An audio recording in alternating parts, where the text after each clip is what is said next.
സംവിധാന രാഷ്ട്രീയമാണ് നിങ്ങൾ എന്താണ് ഉദ്ദേശിക്കുന്ന കാര്യം ജനങ്ങൾക്ക് മനസ്സിലായി. രണ്ടാമത്തെ കാര്യം സെലക്റ്റീവായി നിങ്ങൾ പല കാര്യങ്ങളും അധികാരത്തിരുന്ന ആൾക്കാരെ കുറിച്ച് പറഞ്ഞു.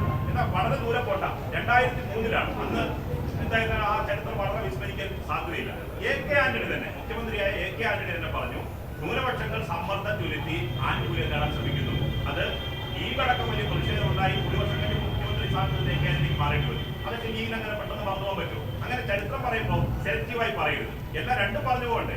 അതായത് ഒന്ന്, നിങ്ങൾ പറഞ്ഞു മുഖ്യമന്ത്രി അതിനെ തള്ളി പറഞ്ഞിട്ടുണ്ട് എന്ന്. മുഖ്യമന്ത്രി എന്താ പറഞ്ഞത്? കേരള നിയമസഭയിലടക്കം ഈ വിഷയം ചർച്ച ചെയ്യണമെന്ന് പറഞ്ഞപ്പോൾ ആ വിഷയം ചർച്ച ചെയ്യാൻ അനുമതി നിഷേധിച്ച ഒരു സർക്കാരാണ് കേരളം ഭരിച്ചുകൊണ്ടിരിക്കുന്നത്. ഒന്ന്.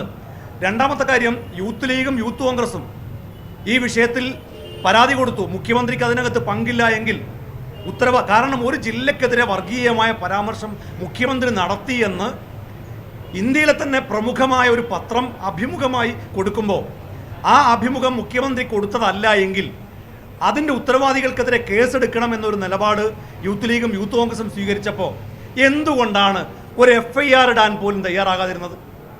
അപ്പോൾ ആ നിലപാട് മുഖ്യമന്ത്രിക്ക് അതിനോട് യോജിപ്പുണ്ട് എന്നല്ല അതിൻ്റെ അർത്ഥം. ഞങ്ങൾ കൊടുത്ത പരാതിയിൽ ഞങ്ങൾക്ക് കിട്ടിയ മറുപടി എന്താണ്? ഇതിൽ കേസെടുക്കാൻ വകുപ്പില്ല. അപ്പോൾ ആരെയാണ് സംരക്ഷിക്കുന്നത്? അപ്പോൾ മുഖ്യമന്ത്രി തള്ളിപ്പറഞ്ഞു എന്ന് പറയുന്നത് പച്ചക്കള്ളമാണ്. മൂന്നാമത്തത്, AK ആന്റണിയുടെ പരാമർശം, ന്യൂനപക്ഷങ്ങൾ സമ്മർദ്ദം ചെലുത്തുന്നില്ല എന്നൊക്കെ പറയുന്നത് എങ്ങനെയാണ്? സമ്മർദ്ദം എന്ന് പറയുന്നത് എങ്ങനെയാണ് വർഗീയമാകുന്നത്?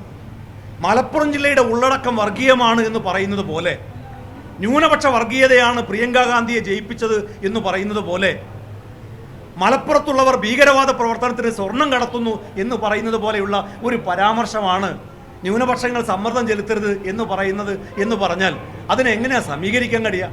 അപ്പം നിങ്ങൾ എന്ത് സ്റ്റേറ്റ്മെൻറ്റുകൾ കൊണ്ടുവന്നാലും മുഖ്യമന്ത്രി മലപ്പുറം ജില്ലക്കെതിരെ പറഞ്ഞ ഈ പരാമർശങ്ങളെ വെള്ളപൂശാൻ കഴിയില്ല. അറബിക്കടലിലെ സുഗന്ധങ്ങൾ, അറേബ്യൻ രാജ്യങ്ങളിലെ മുഴുവൻ സുഗന്ധവും എടുത്താലും ആ കറ അവിടെ തന്നെ കിടക്കും.